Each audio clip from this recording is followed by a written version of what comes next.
शुरुआत इस वक्त की बड़ी और अहम खबर के साथ करेंगे। लखनऊ से योगी कैबिनेट की आज अहम बैठक हुई और इस अहम बैठक में 13 अहम प्रस्तावों पर कैबिनेट की मोहर लगी है, जिसमें पावरलूम हैंडलूम योजना के प्रस्ताव पर मोहर लग चुकी है आज की इस कैबिनेट में। वहीं बुनकरों को लेकर जो प्रस्ताव था उस पर भी मोहर लगी है। कैबिनेट बैठक के बाद सरकार ने प्रेस कॉन्फ्रेंस कर तमाम ये पूरी जानकारी दी है। बिजली को लेकर बुनकरों की जो मांग थी उसको मंजूरी दी गई है। बुनकरों को योजना से लाभ मिलेगा, ऐसा कहना है ए.के. शर्मा का। तो बड़ी जानकारी आप तक पहुंचा रहे। कुल 13 प्रस्तावों पर मोहर आज लगाई गई है। योगी कैबिनेट की अहम बैठक करीब 4 बजे हुई थी और साढ़े चार बजे तक ये बैठक हुई और इस दौरान काफी अहम चर्चा हुई और साथ ही 13 अहम प्रस्तावों पर मोहर भी लगी है, जिसमें पावरलूम हैंडलूम योजना के प्रस्ताव पर आज मोहर लगी है। इस खास अहम बैठक में बुनकरों को लेकर प्रस्ताव जो था उस पर भी कैबिनेट की मोहर लगी है और कैबिनेट बैठक के बाद में सरकार की तरफ से ये प्रेस कॉन्फ्रेंस भी की गई। बिजली को लेकर बुनकरों की मांग को मंजूरी मिल गई है।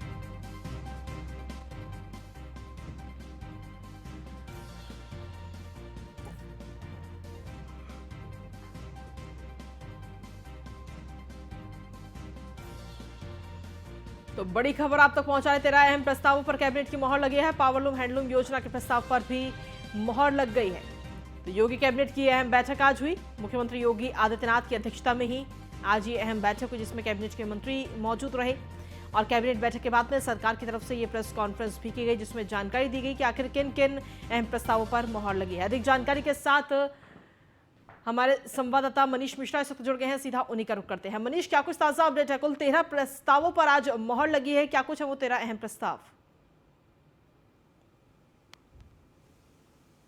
अहम फैसलों पे मुहर लगी है, जिसमें सबसे अगर इम्पोर्टेंट आप कहेंगे और सबसे बड़े फैसले जो हैं उस पर हम नजर डाल देते हैं। सूक्ष्म लघु और मध्यम उद्यम विभाग के प्रस्ताव को मंजूरी मिली, जिसमें बुनकरों को सबसे ज्यादा फायदा देने की प्रस्ताव था, उसको आज यहाँ पे मंजूरी मिल गई। बुनकरों के लिए पावरलूम के संबंध में प्रस्ताव पास कर दिया गया है। हैंडलूम योजना को मंजूरी मिल गई है और साथ ही साथ अटल बिहारी वाजपेयी पावरलूम बुनकर जो विद्युत जो फ्लैट रेट की जो बात होती थी उसके प्रस्ताव को भी मंजूरी मिल गई। इसी के साथ आपको बता दें कि जो बकाया था उसको 2006 का जो दर था उसी के हिसाब से बकाया के जो मंजूरी थी, जो प्रस्ताव था उसको भी मंजूरी दे दी गई है। साथ ही साथ आपको बता दूं नगर विकास की तरफ से शुद्ध पेयजल, जिसकी हमेशा से उत्तर प्रदेश की योगी सरकार हर जल नल की तरफ से कोशिश करती रहती थी कि किस तरीके से सभी के पास शुद्ध पेयजल मिले। अमृत पेयजल योजना के तहत उसमें भी करीब 1000 करोड़ के योजनाओं को मंजूरी दी गई है। सबसे अहम जो अब लखनऊ के सरोजिनी नगर के वार्ड 1 और 2 और इब्राहिमपुर के हर जल में आपको स्वच्छ जल मिलेगा, पानी का पीने का भी उसे प्रावधान रहेगा। इसके अगर हम देखेंगे तो करीब 24,363 घरों को कनेक्शन दिया जाएगा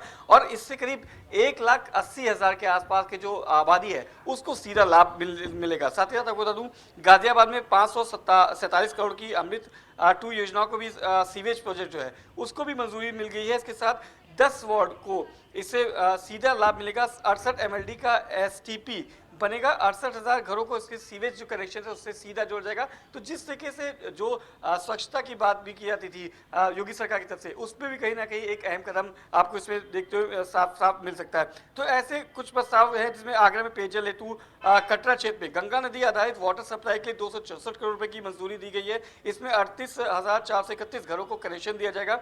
आवास विभाग के प्रस्तुति में मुख्यमंत्री शहरी विस्तारीकरण जो नए जो टाउनशिप एरियाज जोड़े जा रहे हैं उनके लिए भी करीब 25 एकड़ की जो भूमि थी उसको भी एक जो प्रस्ताव था उसको भी पास कर दिया गया है। तो जिस तरीके से हम देखें अगर जिस हर तबके को कहीं ना कहीं जो आज कैबिनेट बैठक थी उसमें फायदा देने की बात की गई, जहां बुनकरों के लिए हम देखे थे कि जब गर्मी का सीजन आता है तो सबसे ज्यादा जो दिक्कतें आती थी वो बुनकरों के लिए आती थी और जो बिजली सप्लाई होती थी उसके लिए होता था। उसके रेट क्योंकि फ्लैक्चुएट होते थे उसको लेकर हमेशा से बात उठाई जाती थी। और अब जो अटल बिहारी योजनाएं थी जिसमें फ्लैट रेट रहता था।